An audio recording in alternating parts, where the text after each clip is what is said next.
Craig's not here. Adrian, do you want Jeff wired up? Yeah, if we can, just got to turn it on, hook it in. Should we just turn it on and she should go? Test, no.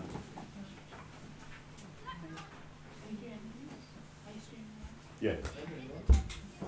Test and rule. Oh. Maybe that was what we needed.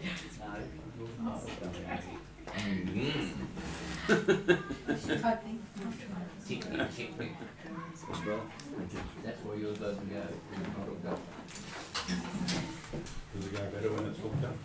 We need an adapter. We use the adapter. Now, yeah.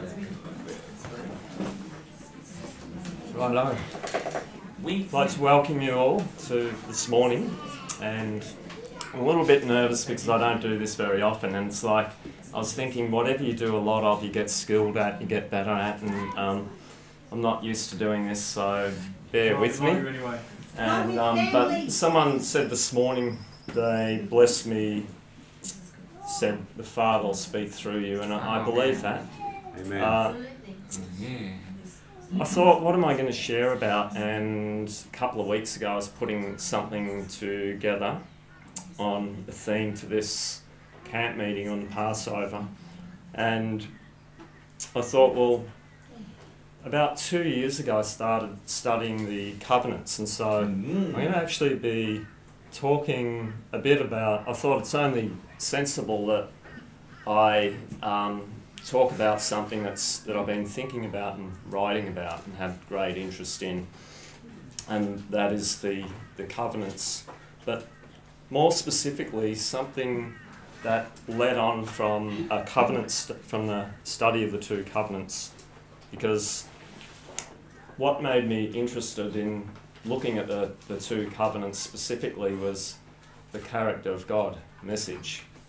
That, to back up, first I went from mainstream Adventism to legal experience in Adventism, then experiencing what I believe is the gospel, the power of God unto salvation, and then the whole question of the Godhead came along, and I looked at that, settled that, believe that Father has a son, and we have life in that son, and so on and so on. I won't go into that because that's not my theme.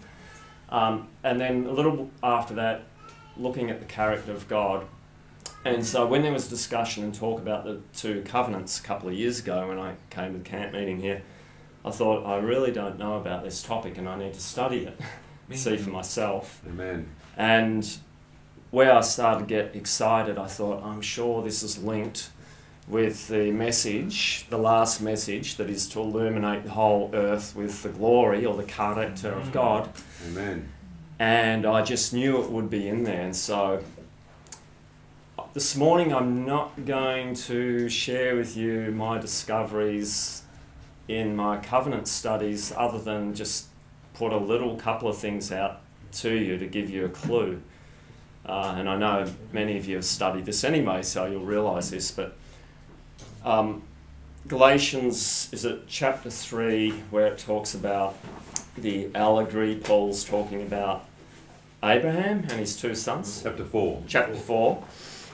And he says these are the two covenants. You know, he had two wives, basically. There was Sarah, and then there was Hagar, the bondwoman, and so forth. And then you had Isaac from Sarah, and then Ishmael from Hagar. And he said, these are the two covenants. Well, have a look at the characteristics of the two, specifically in Galatians chapter 4, and you'll see a character of God issue. And it says,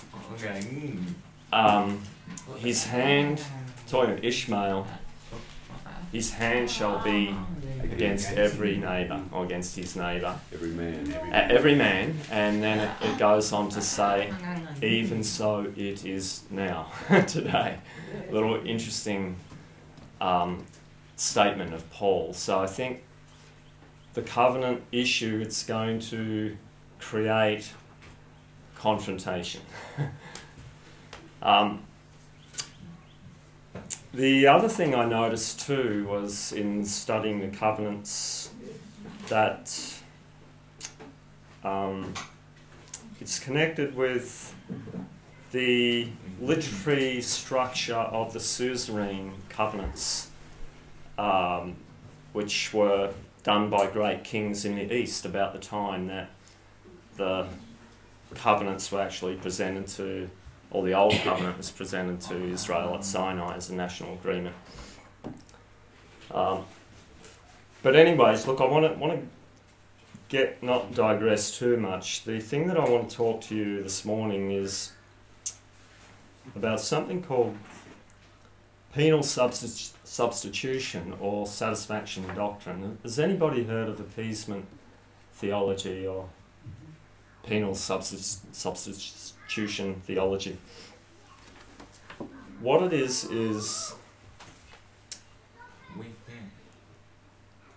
it's actually linked to the character of God and how God's methods and principles of how Father deals with sin. And the problem stems, I used to believe that penal substitution began in around the time of the rise of Catholicism, and particularly Augustine, and in the 5th century and in the 11th century later with Anselm. But it actually goes further back than that. And I'd like us to have a look at Genesis chapter 2 and verse 16 there.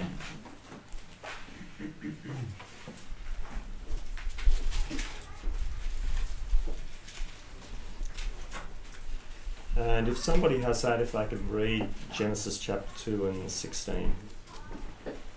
And the Lord God commanded the man, saying, Of every tree of the garden thou mayest freely eat.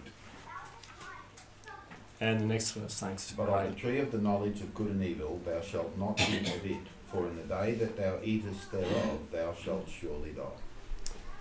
Alright, so the majority of Protestantism, they see that text as a threatening statement.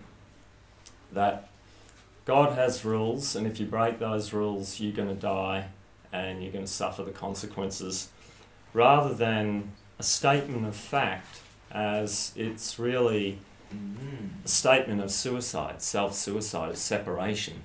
Because right there at the garden, when they ate of the tree that God commanded them not to eat, what was it doing? It was separation from the life source, wasn't it? And so you can either read that text through the lens of imposed law and see it as a statement of threat from God, I'm going to be at you if you eat it, or as a statement of fact, just like if you say to a child, if you're going to cross that busy street, you're going to die. It doesn't mean the parent is going to kill that child, it's just a statement of fact. And so with this in mind, through the development of theology in the after the cross, Protestants and Catholics started to look at God's law and principles of salvation, judgment and the atonement through this legal lens, and of appeasement, that if people sin or live a life of sin, then that someone has to be, there needs to be substitution for that sin and atonement. And so God is angry with the sinner, and so instead of God taking out his anger against sinners, he's going to take his anger against his own son as a substitute, and he's going to experience the wrath of a God on account of us, on our behalf. And so then God's anger, his wrath would be appeased, and we'd be let off the hook. What I want to submit is this is totally false and wrong theology, and it actually robs people and cheats people of true liberation in Jesus, in Christ. We need to understand that sin is not a legal matter. Sin is a matter of the heart and bondage, power, and it's actually described in the Bible as a disease, and a disease of thinking, of fear and selfishness. And in the garden, that's what Adam and Eve, after they ate the fruit, they started to fear God and experience separation in their heart from God. And so the relationship was broken. And so the healing was to bring them back into trust of God and not to be afraid of God. Now, when I was looking at the Atonement, studying the Atonement, I started to look at different worldviews and what they believed. And what was interesting to me was to discover that 80 to 90% of worldviews, and when I say worldview, I mean different philosophies, secular philosophies or religious philosophies or religions, beliefs, what they actually believe about, or the religious worldviews, what they actually believe about God and what they actually... Because a large part of the worldviews, if you look at them, there's a big part that Catholics fulfill, about 17%. This was according to 2007. And then you have the Muslims, that's like roughly 21%. Hindus, and you have Protestantism, that's a big chunk as well. You have millions and millions of different Protestants. There's Anglican Church, Church of England, and then the Baptists and so forth. And then you have a slither which is non-religious or atheist. And did I say the Buddhists? No. Yeah. And that was a point of interest to me, because how many people have seen the rise of Buddhism in Australia? Huge. I live in the Sunshine Coast, and if you go into a health food store, what do you see? Little statues of what? Buddha. Buddha everywhere. There's this fascination with Buddha. And Counsellors, psychologists. yeah. And so you have atheism, Buddhism, and there's hundreds of different worldview or different religions and so forth, but I'm keeping it simple. In my study, I thought, well, I'll look at about the 8 to 10 major worldviews, which would include Buddhism, Hinduism, Islam, and then you've got Catholicism or Protestantism, which they divide, but it's actually, they're really similar in a lot of beliefs, and I was going to bring this out between Catholicism and Protestantism. And what I found was the common denominator in 80 to 90% of worldviews is something that Ellen White says would be one of the great delusions of the end time. And what do you think that would be? When you die. Not immortality of the soul. Natural immortality of the soul. And so Catholics, although Catholics have a different view to Protestants on atonement and God's punishment, the common denominator is both Catholics and Protestants believe in the immortality of the soul. And although Hinduism, they believe in karma, like the other Indian beliefs, Buddhism as well, believe in a endless recycling of identity and life and so forth. And so this, although most world religions differ a little bit in philosophy, they have a common denominator, and that is immortality of the soul, which creates a problem in terms of how people understand God, if they believe in him at all. Because Buddhism don't particularly believe in God, but they do believe in spiritual forces and karma and so forth. And so another thing I did was I went and had a look at what the Catholics and Protestants were saying on their official blogs of Catholic forums to do with the Atonement, and I wanted to know what they believe, and tapped into the resources there. And I must say that it's total darkness and confusion. And I just thank God for the true gospel of the true atonement, which is about restoration of character and liberation from the power of sin, rather than a legal matter that God deals in an external way in some courtroom in heaven.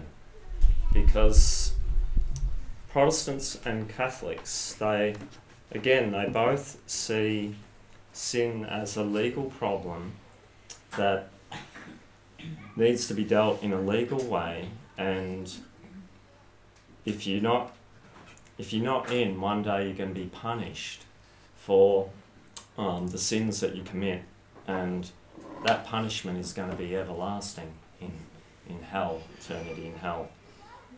And this is an infection at a basic level that I think we understand. Eternally burning hell is wrong. We all know that. But what's interesting is that people don't see that the penal substitution is false theology. They can't really see that. So I want to really define what that is. And there's something else I want to mention before I go to that Charles Darwin, who's heard of Charles Darwin? We've all heard of Charles Darwin, probably the world's most famous atheist. And did you know why he actually... Did anybody know about his early life that he was actually a Christian? He was going to be a priest. He wanted to be a priest. Yes, he was going to be an Anglican clergyman, and he studied 3 years at Anglican College. And he had a little bit of trouble accepting Pearson on the creed, which is interesting. So I just wonder what Charles Darwin was actually reading through Pearson's creed, comments on the creed, and what he had a little bit of trouble. But then he said this: "I like the thought of being a country clergyman. Accordingly, I read with care Pearson on the creed and a few other books on divinity. And as I did not then in the least doubt the strict and literal truth of every word of the Bible, I soon persuaded myself that our creed must be fully accepted."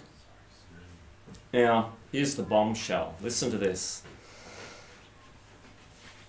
Here's what he quotes at around age 40. He says, "I can hardly see how anyone ought Christianity to be true. For if so, the plain language of the text seems to show that men who do not believe, and this would include my father, brother, and almost my best friends, will be everlastingly punished. And this is a damnable doctrine." Now, prior to that, he dropped out of medical studies, and after 2 years in Edinburgh, his father suggested to him the calling of an Anglican clergyman. And then, you know, I mentioned how he had... No, this is the one I wanted to read here. And then he says this. He says, "I think the thought of being a country clergyman. I like the thought of being a country clergyman. Accordingly, I read with care Pearson on the Creed and a few other books on divinity, and as I did not then in the least doubt the strict and literal truth of every word in the Bible, I soon persuaded myself that the creed must fully be accepted." What I want to say here is the Bible contains metaphor, poetical genre, which I talked about a couple of years ago, particularly in Revelation, and Jesus spoke in parables. The problem is that many Protestants take metaphor and they over-literalise metaphor. For example, the rich man and Lazarus, you know, where the rich man is where? He's in hell, burning, and Lazarus is in heaven, and he's praying for the Father and so forth, you know, for him to drop some water on his tongue to cool him down because he's in hellfire. So I saw a street minister in Melbourne, and I had some conversation with him, which was really good. And then that was a text, Luke 15, isn't it, about the rich man and Lazarus that he sent back to me. Then I sent him something else on the state of the dead. And so he was taking that metaphor literally. And this is what I believe, reading between the lines, Charles Darwin was doing, was taking the texts in the Bible that describe eternal torment and literally applying them and saying, well, if that's what Christianity is, and that if that's what's going to happen to my father, my brother, then I don't want anything to do with Christianity. And so I started reading geological forms and getting into theories that defied the creation week in Genesis and books like that. So there's different theories of why Charles Darwin changed, but I believe that's pretty clear, don't you think? I'll read that again. It says that, he says, "This would include my father, my brother, and almost all my best friends will be everlastingly punished, and this is a damnable doctrine." And that's from his autobiography.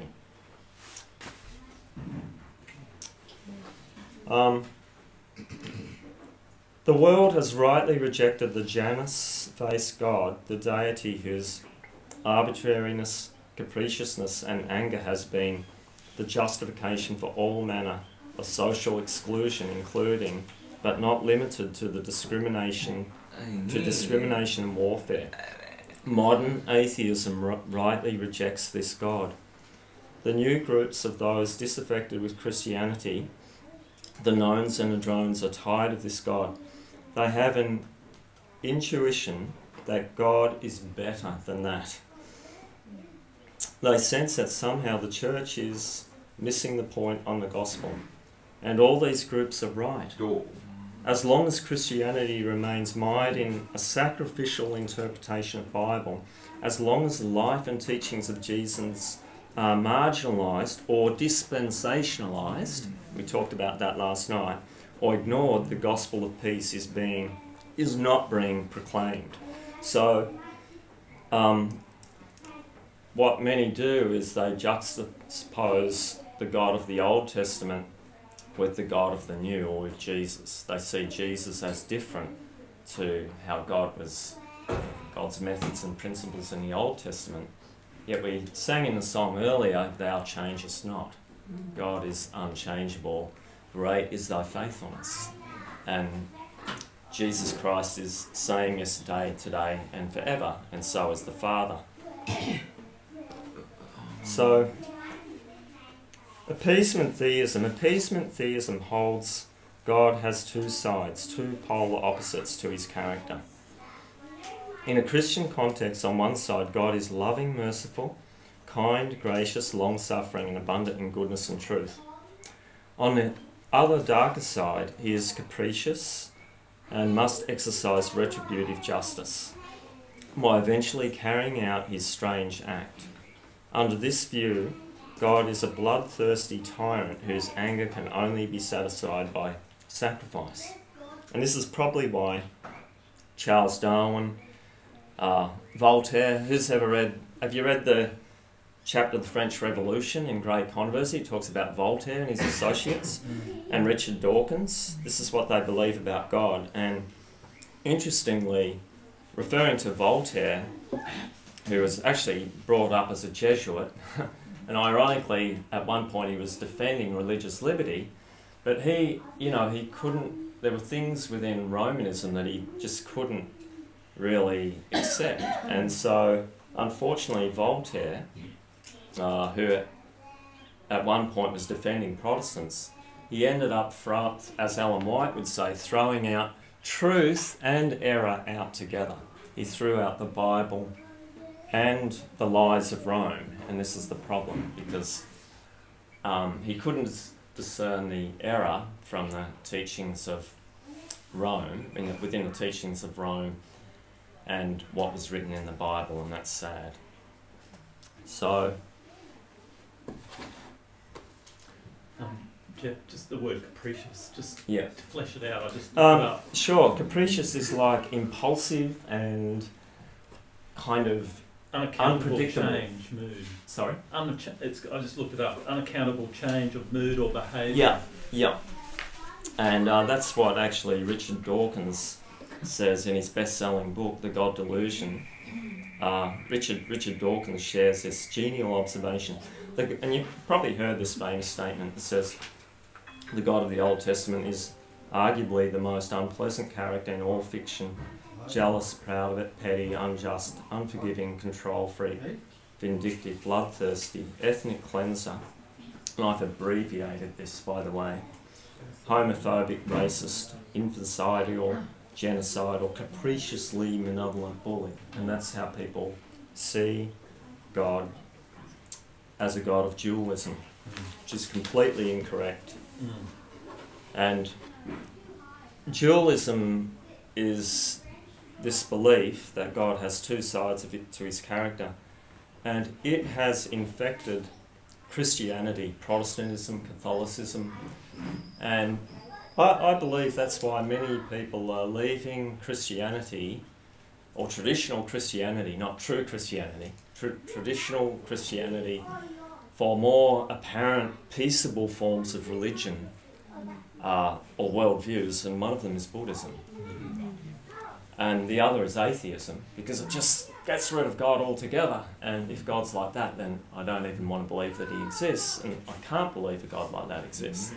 But with a lot of atheists, it's just that I don't think they're protesting against a creative force in the universe. It's a particular picture of what that creative being is like. And when they discover the beauty of God, what he's really like, and they see a true portrait of God, then their atheism just dissolves and they start to embrace and be liberated by the truth as it is in Jesus. And Buddhism, although it claims to be a peaceful religion and it has elements that are attractive to people, really it cannot bring lasting happiness and peace, because your life will just be recycled, your identity. And instead of sowing and reaping, the law of consequence, which happens just in this life, it happens in the past and it happens in eternity. How terrible is that? And so there's no real empathy, because within Buddhism, we need to understand, I think, a little bit about Buddhism, because there's so many Buddhists out there, and know why it's wrong, and that is because sin and suffering are seen as natural and part of the universe, and so there's an apathy or indifference, and there's those spiritual forms of meditation to deal with sin and suffering, like Eastern forms of meditation and just emptying the mind. And but it does not deal with the sin problem in reality. Whereas within Christianity, the Christian beneficent theology, worldview, is the Bible shows that sin is an infection, it's a sickness, and suffering is something that is not in God's beautiful plan, and that Jesus has destroyed and is just continuing to eradicate from the universe through the gospel, because it's about liberation and healing. So Christian worldview is the true Christian worldview with the character of God is very different to all these 80-90% of other worldviews, secular or religious worldviews, that have a wrong understanding of what happens when you die, and a wrong understanding of the future, and no hope for the future, no real hope, lasting hope. So, the other thing with the other error is about God's way of punishment, seeing as a legal process rather than punishment is an outcome of not living in the laws of life, according to the laws of life. And the commandments are protectors of our blessing, happiness and security. And when people step out of God's design law or laws of life, then there's consequences. There's natural and emotional consequences for deviation from those laws of life, and which we see all throughout the Bible. And many people confuse sowing and reaping, or reaping, the law of the harvest, which is like a retributive judgment or punishment. They actually mistake that for some kind of arbitrary punishment of God. Are you with me? Yet if you study retributive judgment and retributive punishment, it's actually natural outcomes of separating from God. And so that gives a very different picture in my mind to what God is like. That God is totally good and consistent how he deals with us as people.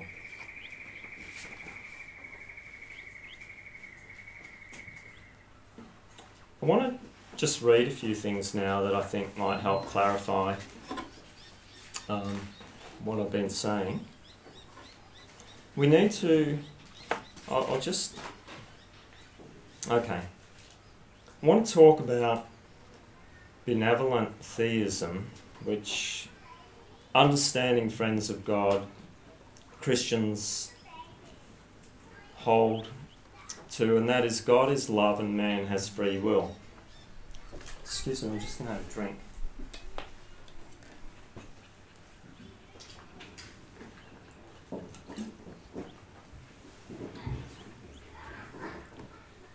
God is a self-existent one. He's the source of all real things and not dependent on anyone or anything.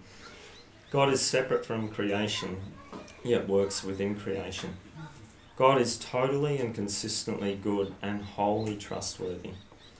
God is monotheistic, singular in nature and character. Hear, O Israel, the Lord our God is one Lord, yet he has a son, little short of being identical. Jesus is the express image, perfect likeness to the Father. They share the same spirit. God is light, and in him is no darkness at all. Fear and selfishness is an infection causing distrust of God. Understanding friends of God realise a broken relationship does not need punishment. What does it need? It needs healing. You can't punish a broken relationship. It's one of the things I want to highlight in this talk. They understand the cross is not to satisfy the demands of an angry God. It was not a case of God directing rage against his son as believed in penal substitution.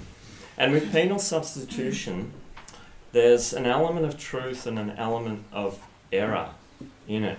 The truth is that Jesus died for our sins and he died as a substitute. The error is he did not, in that substitution, it was not to appease the wrath and anger of God, as is taught in Protestantism. And interestingly, and this is pretty deep and might seem a little bit confusing, but just think about this, that Catholics, in my research, Catholics actually deny penal substitution. They say it's a Protestant heresy. And if you trace it out, you'll actually see that one of the reasons they object to penal substitution, that's Catholics, is because they say that it cannot fit within the framework of the Trinity. And because you have the Mass and transubstantiation and so forth and purgatory, and they say, well, it just doesn't fit within that framework. And you might think, oh, well, there's a case of, what do they call it? Where you've got two errors, you know. Compensating errors. Yeah, and then the devil's saying, oh, well, one of them has to be right. He's giving this assumption, you know, that must be wrong, so that must be right. But they're both wrong, because in the long run, sin needs to be punished. And the Protestants believe, well, God punished Jesus at the cross. The Catholics believe, no, God didn't punish Jesus at the cross, but God's going to punish all those that don't accept Jesus later, or at death, immediately, or in purgatory to burn it out of you, kind of So thing. would that mean that the ones that do accept Jesus, there's no one receives punishment for that at all? Yeah, pretty much. Oh, as long as they have the Mass and they do all that, they practice that and they become good Catholics and they're christened and so forth, and then, but then it's based on works as well, because with Augustine, he believed that God's anger or wrath,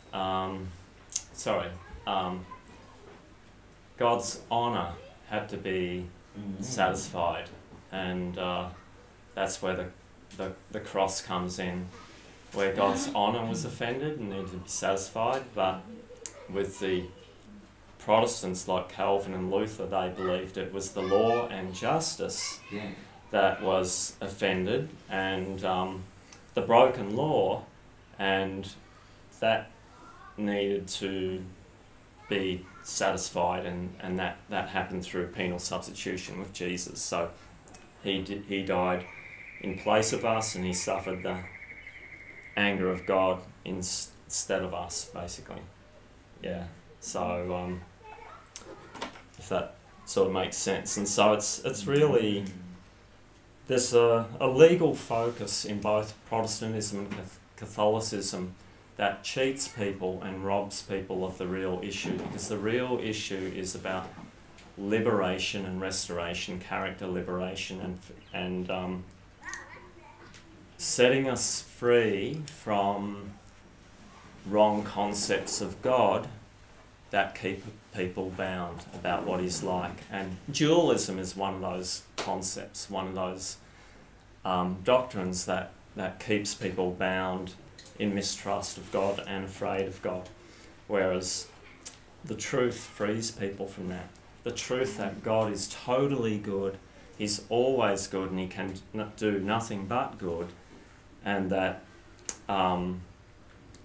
sin is really separation. It's a broken relationship that doesn't need healing. Doesn't need punishment. It needs to be healed. And if you study God's righteousness in the Old Testament, that's actually what it's all about. There's a connection between God's righteous acts, or His righteousness or righteousnesses, and or His righteousness and His righteous actions, and restoration, and bringing back healing. And I'll read some of those texts in a minute.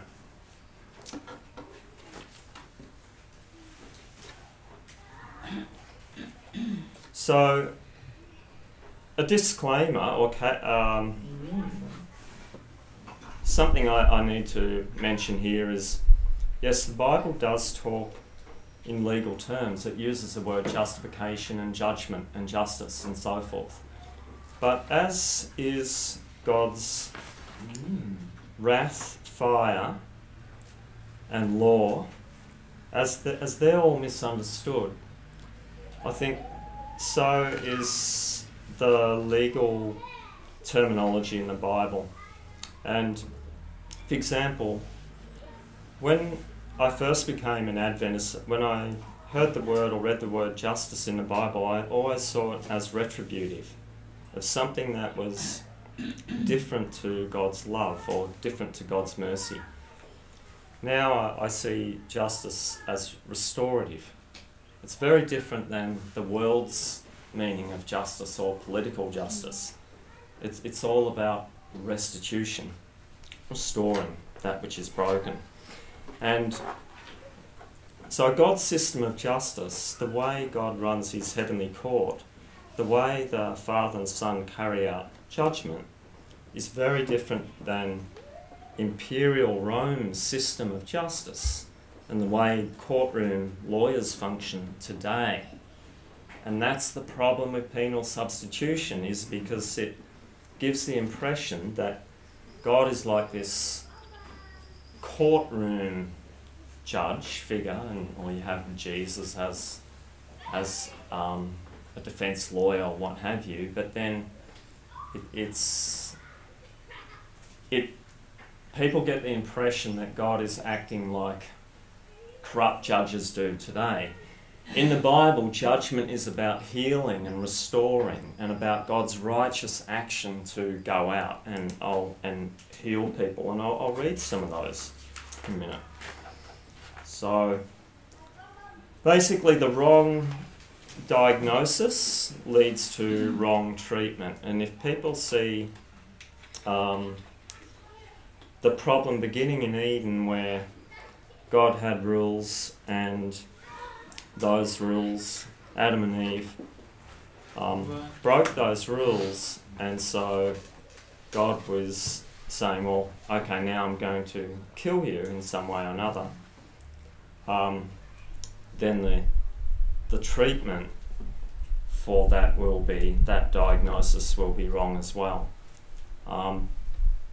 But if we see the problem in Genesis as a relational problem, a problem of heart, then the treatment will be accordingly, it will be to do with the healing the heart and restoring trust back into God. Does this make sense? Makes a lot of sense to Yeah. me, Jeff. Keep speaking, bro.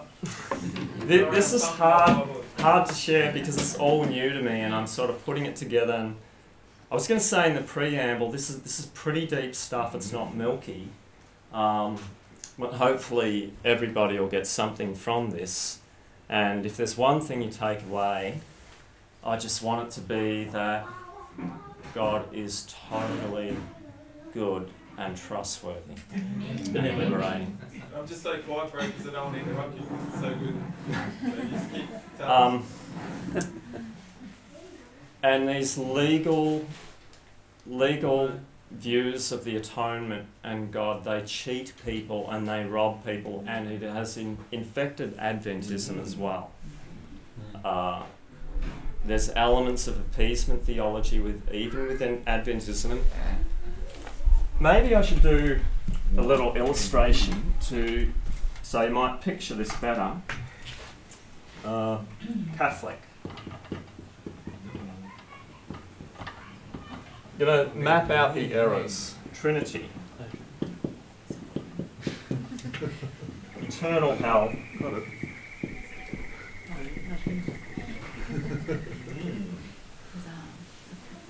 Immortality of the soul, it goes with that.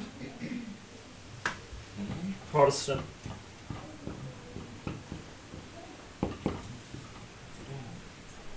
Trinity, yes? Yes. Eternal hell, Yeah. yes. Just put a tick there. Eternal hell. I should have maybe made this clear a little bit earlier.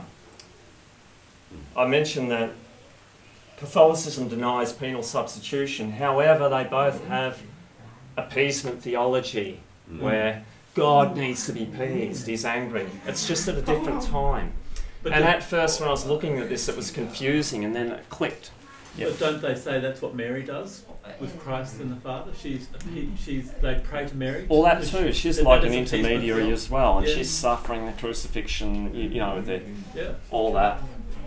And so I'll put satisfaction here, or appeasement, satisfaction, Purgatory should tell you appeasement. And I'll put P sub here for Protestants, which is a half-truth and a half lie, a big lie. Because the view of atonement is one of dualism. God's capricious. You know, instead of taking it out on us, he's going to take it out on his son. You know, it's this legal nonsense that causes the Charles Darwins to invent a whole nother worldview that has influenced people like Richard Dawkins, because it comes down to a wrong understanding of God and his methods and principles of how he deals with sin. It's very different. So, and what's interesting Can I dare put SDA? Yeah, go for it. General SDA, I'm not talking about the platform here. About true Adventism, which is the heart of the Elijah message, the everlasting gospel, and the principles that were being founded for the first 50 years within Adventism in context 1888.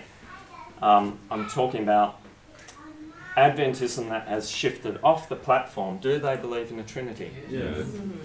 Trinity. Different form, but it's still Trinity. Yeah. Eternal hell. Oh no, we're great. We don't believe in eternal hell. You know, this is Laodicean pride. Yeah, oh, we don't believe in that one. Yeah. I'm just going to put a question mark here. Penal substitution. And you can even take that further into, I don't know whether I should say, but I won't mention it. But it goes on from there, you know. And the question is our theology, is it based on appeasement, satisfaction doctrine, or is it based on beneficent theology, on the healing model? That God's law, and here's where the problem lies as well. 10 Commandments. Rome sees God and his law as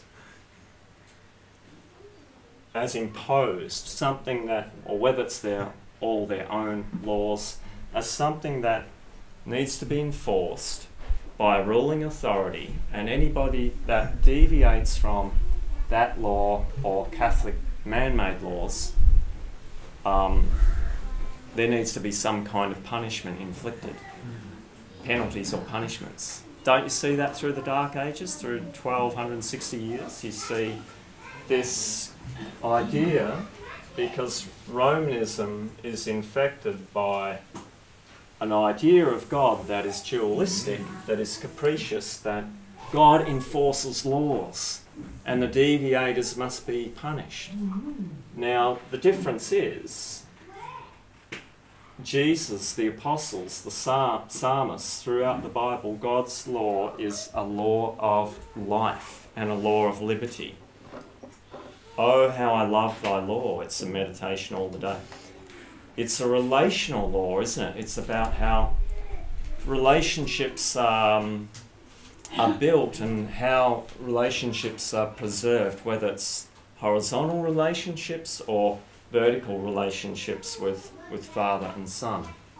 So when people deviate from the law, there's laws of consequences built in nature itself. Now, isn't that a different picture than this ruling authority that gets offended and he's angry and so he's got to punish someone or some group of people?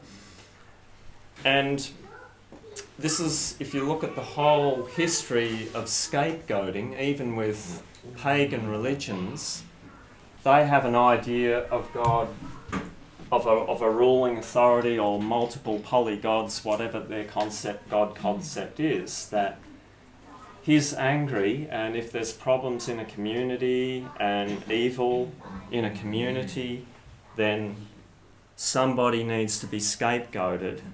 Either a volunteer or somebody involuntary, they need to die and be victimised, and then the gods will be happy and they won't be angry. So victimisation and scapegoating and killing others is seen as, in a historical, cultural context, as something that just appeases God's anger, and it's wrong.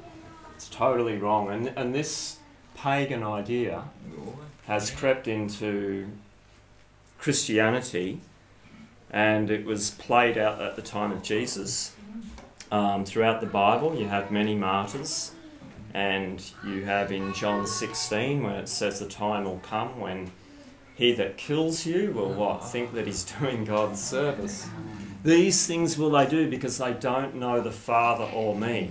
When people don't know the character, what God is like, that he's not a killer, that he's totally good, and that Satan is the murderer and the deceiver and the destroyer, and he's behind all the wars and the mayhem and everything like that, and that killing and murder, it has emotional consequences to it. Anybody that murders somebody, it can't be justified because there's horrendous consequences personally and in the community where people have loss of loved ones. When I was away, I read a book by Leo Tolstoy, great Russian novelist, called A Calendar of Wisdom. And there was stuff that I just nudged aside, of course, and that I didn't align with, but there was some very interesting things that different people wrote about the consequences and the outcomes of war. It's horrendous. There's guilt, there's shame, there's trauma, there's broken families, there's loss of money. And so the whole war or murder or killing a person cannot be justified. And if this is how we read the Old Testament through this imposed law, dualistic lens, then yes, we're going to see God as a killer. And we will not realise that Father and Son, they have a preferred will and they have an adapted will. Yes, he permitted Israel to engage in warfare, didn't he? He did. He permitted that. Were there consequences? Yeah. Let's talk about the prophets. Abraham, did he kill anybody? Yes, he did. What about Moses? Yeah. Yes, the Egyptian. Abraham went into Sodom to rescue Lot, and then there was a battle, wasn't it? And there were consequences after that. Elijah. Adrian's talked about Elijah before. And what happened? Fear of God and Jezebel, after that. And it shattered, it impacted his Christian experience where he had depression and there were consequences and outcome. That's why Jesus says almost something paradoxical or contrary to the experience of Elijah. When the disciples say, well, what are you going to do with the Samaritans? They rejected you. What did Jesus say? They said, let's back up. Will you cause fire to come down from heaven and destroy them? Now we've got to reconcile these concepts because Jesus said, you don't know what spirit you are. He says the Son of Man has not come to destroy man's lives, but to save it. And so, while Adventists might say, well, we don't believe in eternal burning hell, But Jeff, you don't need to believe in eternal burning hell. To burn someone for 3 or 4 days in excruciating agony is enough to do the deed. So there's an Adventist form of completely. purgatory, basically. Yeah, it's an Adventist purgatory. Lukewarm version. And so, sorry? The lukewarm version is not quite cold and not quite hot. It's sort of in between. Eternal hell light. Yes. And this is a problem because understanding what God's fire is as well. Understanding God's fire, His justice and His wrath is part of the everlasting gospel, I believe, because these groups and these groups do not understand justice. Do they see it as retributive or restorative? Retributive justice. And wrath. How is God's wrath perceived? It's an action of His justice. Unleashing a brain snap or His strange act, isn't it? Something uncanny. So that makes God how many bits to His personality? 2, doesn't it? At least. At least. And fire. What do Protestants and what do Catholics think about fire? Destruction. And Adrian mentioned Adventists as well. They want you to avoid the fire. A literal fire. Yet Hebrews 13, our God is a consuming fire. Isaiah 33, it says, who shall dwell with what? Everlasting burnings. So I was shared a couple of verses with this street preacher that was just belting out in the middle of Flinders Street and Swanson Street, all these people going by at the intersection and saying, eternal burn, and you got to accept God, otherwise, this hellfire message. And so I actually mustered up a little bit of courage and stopped and talked to the guy. And it was actually good, and I ended up sharing some things with him, and it's just sad that, and I was looking at the reaction of the people listening to this eternal burn, and there was no attraction. They'd rather Buddhism. Oh, I'd rather just go to a retreat and get into Buddha, rather than this nonsense. But the point I'm saying, we know that Protestants believe in the hell, and we know that's here, but there's these other more subtle elements of penal substitution, appeasement theology, satisfaction doctrine, that needs to be weeded out of the theology of God's people before they give the message of the fourth angel to the world, before Jesus comes back in glory. And it's a very rough cut kind of sharing or delivery of all this, and I do apologise if it's kind of a bit all over the place and it hasn't been explained thoroughly. I had a choice either to share stories, testimonies, which really it's my own journey, or just to read, but I thought it's hard for people just to listen to me reading, someone reading their notes. So it probably would have been a bit more precise in some ways reading it, but maybe a bit more interesting and something you conceptualise if I just share like this. Gone on an hour, so I'm going to call it quits. Let me just think about how to conclude this. Is that all right? Just summarise a bit. How about the healing model that you talked about at the start? The healing model? Yeah, as opposed to the healing. Yeah, all right. I'll bring that out now.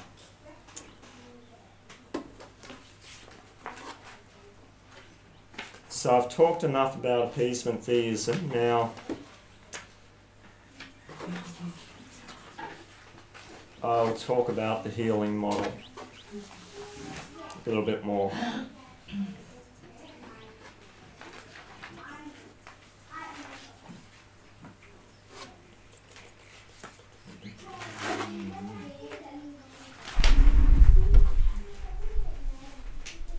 But I do want to read something just to clarify this. Is that okay before I talk about healing model?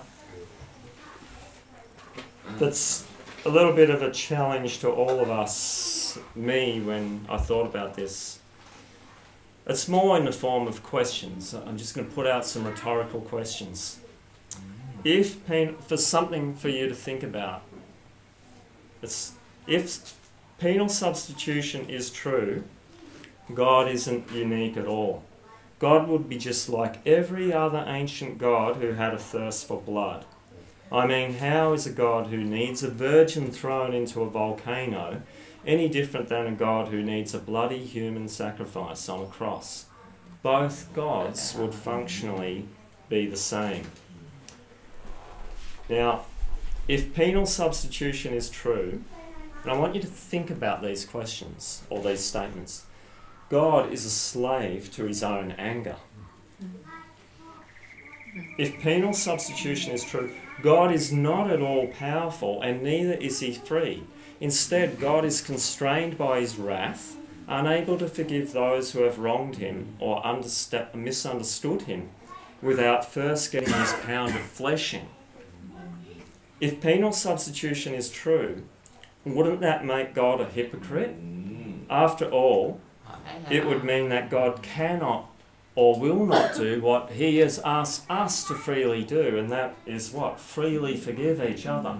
As I have forgiven you. Not as something we've got to deal with credits. You know, God is using school kid language in Bible with metaphors about credit and justice, so we'll get an understanding of this. But let's not over-literalise these metaphors. Let's think this through, penal substitution theories. Jesus tells us we're to forgive over and over again. He tells us that we should be loving toward our enemies to emulate God, who is kind to the ungrateful and the wicked. He tells us that we should walk the extra mile, turn the other cheek, and freely forgive without expecting in return.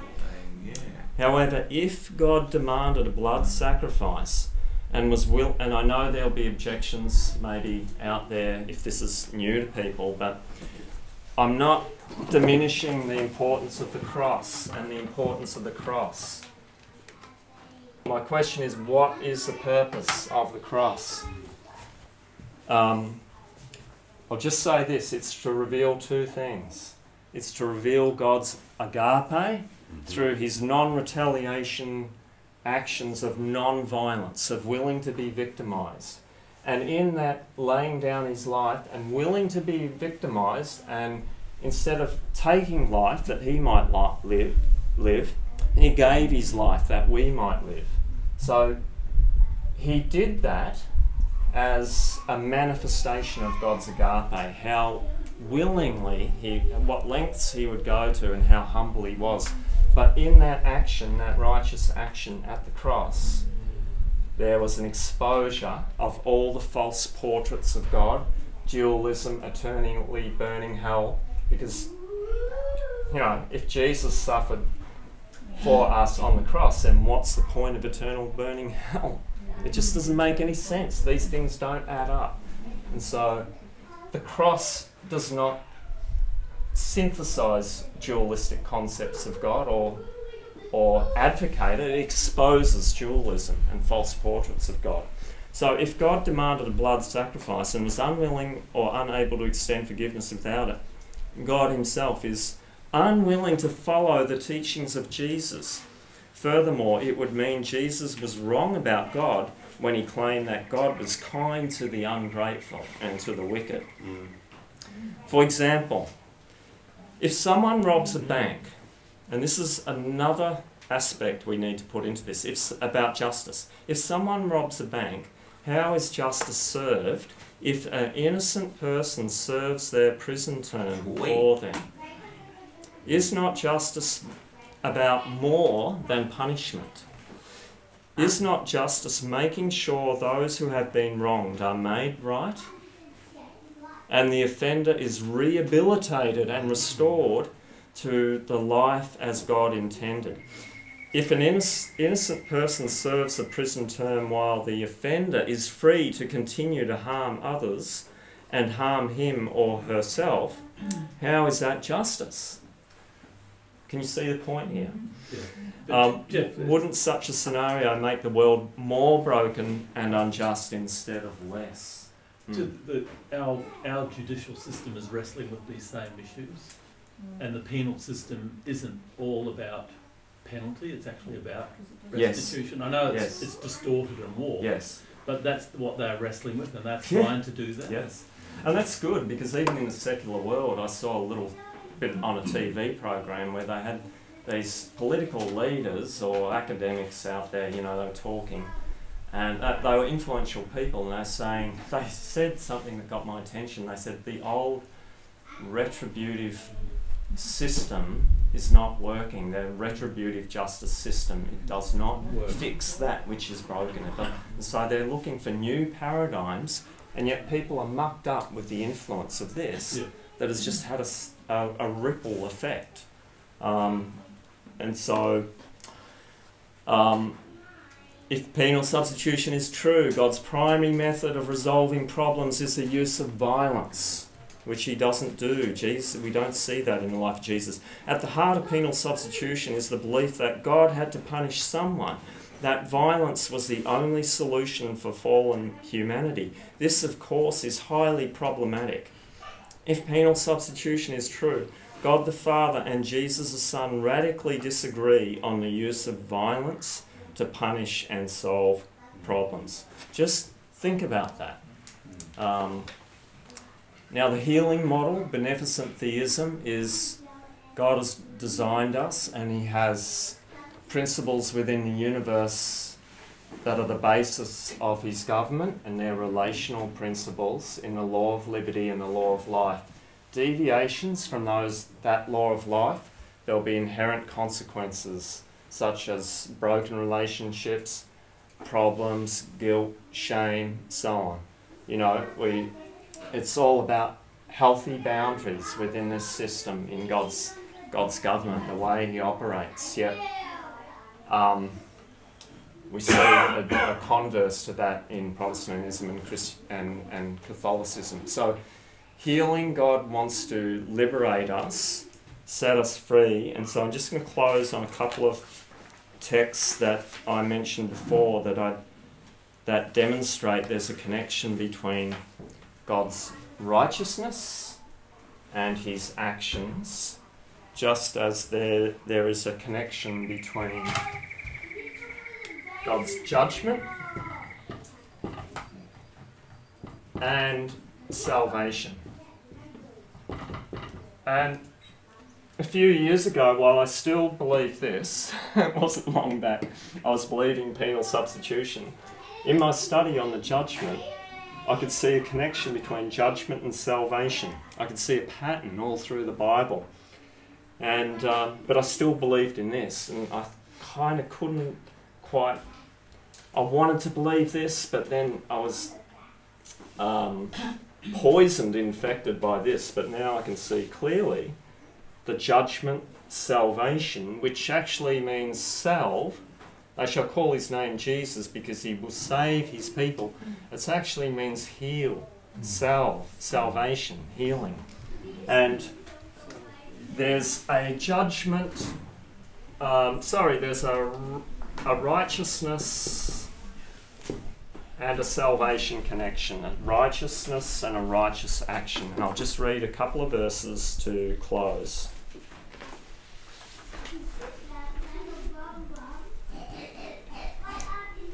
The Lord reigns, Psalm 9, verse 7 through 9. You don't need to turn there, you can just listen to as I bless you with some verses. The Lord reigns forever. He has established His throne for judgment. He will judge the world in righteousness. He will govern the peoples with justice. The Lord is a refuge for the oppressed, a stronghold in a time of trouble. Did you get that? The Lord is a refuge for the oppressed, stronghold in the time of trouble. Do we see these imperial Roman judges, anything like that? Or is it just laying down the law? See how God's ways, God's legal system, God's judgment system is very different to this, and we need to understand that. It's all about healing and restoration. That's how they understood it in the Old Testament. God's judgment was to defend people, was to restore them. When God acts as judge, He manifests justice so that the oppressed find refuge in Him. God's role as judge is clearly relational and acts to rescue the oppressed, that is the broken down and downtrodden. The foundational for what Paul will say about the gospel of justification in Romans. Psalm 103, verse 6. The Lord works righteousness and justice for all, not for all the oppressed. It's all about salvation. Isaiah 5, verse 16, it says, the Lord Almighty will be exalted by His justice, and the holy God will show Himself holy and righteous. And if you have time, you can read Daniel chapter 9 and verse 18. You've got that reference there, Daniel chapter 9 and verse 18, and it talks about the plurality of God's righteousness, which is His righteous actions. It's not just His inner qualities. The Protestants and the Catholics, they see God's righteousness just as His inner qualities, and He's got to do something about that because we've offended that. But in the biblical, in the healing model, God's righteousness is not just His inner sinless qualities, it's His actions to restore and save. So I just challenge you, do a study of righteousness in the Old Testament and look and see how it's God's action involved in that. That's another thing that's important. So, conclusion. The way we define sin determines how we understand the cross. If sin is about breaking laws, then the cross is seen as God's supreme act of punishment for sin. Sadly, the Western Church has adopted this latter understanding of sin, and as a result has developed theories of the death of Jesus that match their definition of sin. Both sectors of the Western Church, Catholic and Protestant, define the gospel that saves in terms of satisfaction or appeasement. The death of Jesus then acts to move and satisfy God in some way. It deals with his wounded honour. Catholics, that's his wounded honour, that the reason for the cross. With the Protestants, it's a broken law that was the reason for the cross. And in some ways satisfies both in so doing opens the door of mercy. But this is not the biblical picture.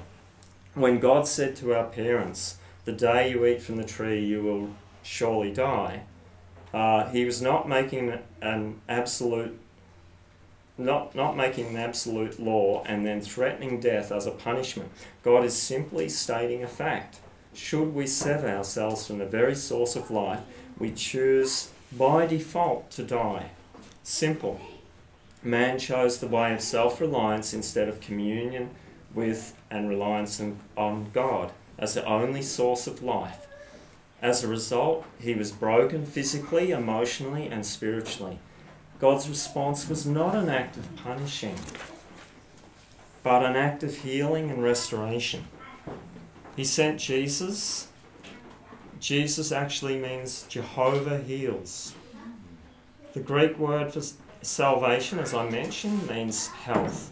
The Greek word for save means to make whole.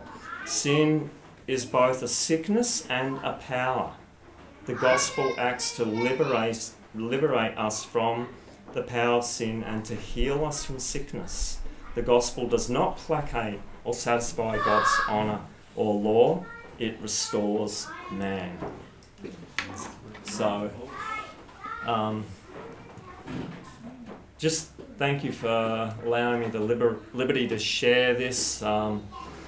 It's new to me, and I hope you can take something away from it that will make you maybe explore some of these things a little bit more. And when you do, you actually appreciate God's truth, his righteousness, his character more. Yeah, appreciate. Amen. So let's shall we just bow and kneel and pray, closing.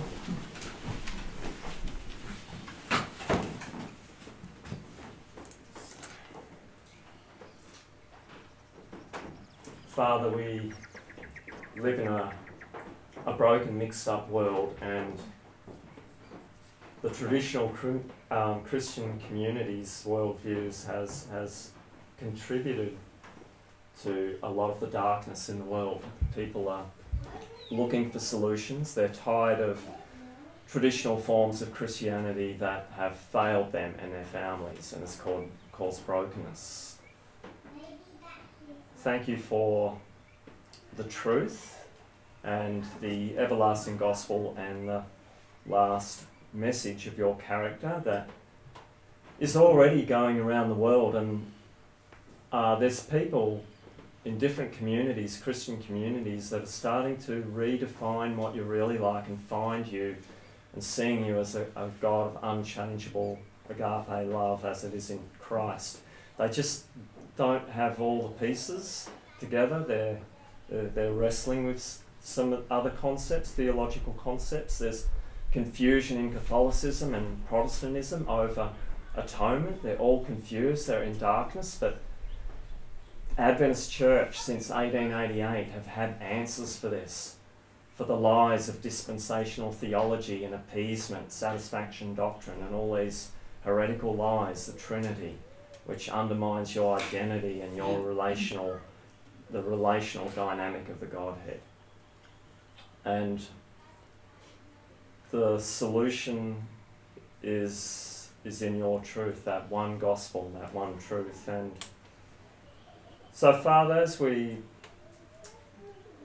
interact with people with different worldviews, if we can understand their worldviews a little bit, then say, hey, how about this?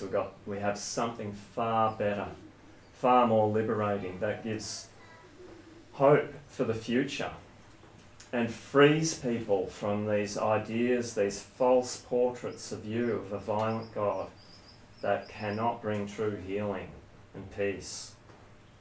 But the true picture, as it is in Jesus, as you were the express image of the Father, full of grace and truth, and that this is the message, the liberation that we can have in you, in the Son, in the Father and the Son, and the comfort of knowing they're both little short of being identical. We thank you and praise you for that. And we give you the glory, Father. And I pray that just as at Calvary you crucified all false portraits, violent portraits of God, that in our own lives, in living in your agape, that those portraits can be crucified in us as we follow your example, and even to the point of laying down our life that for our brothers and for even our enemies, as you did, if need be. That the forgiveness is the only thing that will break this cycle of victimisation in the world and violence in the world. So thank you for that in Jesus' name. Amen.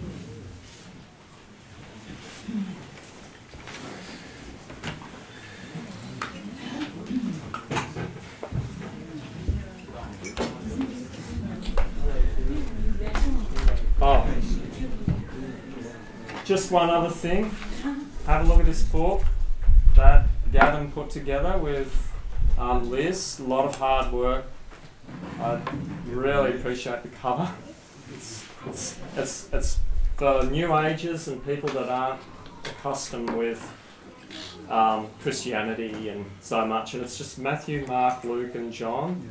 That's done in a beautiful way, in a story form, so they can just read it without all the references and just ask for your blessing on that book. And I love to write. I write a lot, and I know how much hard work, and you do too, goes into a book. It was a big project, so ask them about that, because they've put this project on their heart and they really want to share this with people. And so I think they have another box out there. I've taken 2 copies, so if you don't have it and you think someone could benefit from that, have a look at it. It's called The Way. Matthew, Mark, Luke, John, all in good chronology and not minimal overlap. So yeah, check it out. Thanks, Jeff. All right, how much break do you need? Sorry. Appeasement. It's fine, brother. Not a problem. 15, 20? 15 minutes? All right, okay. We'll be back then.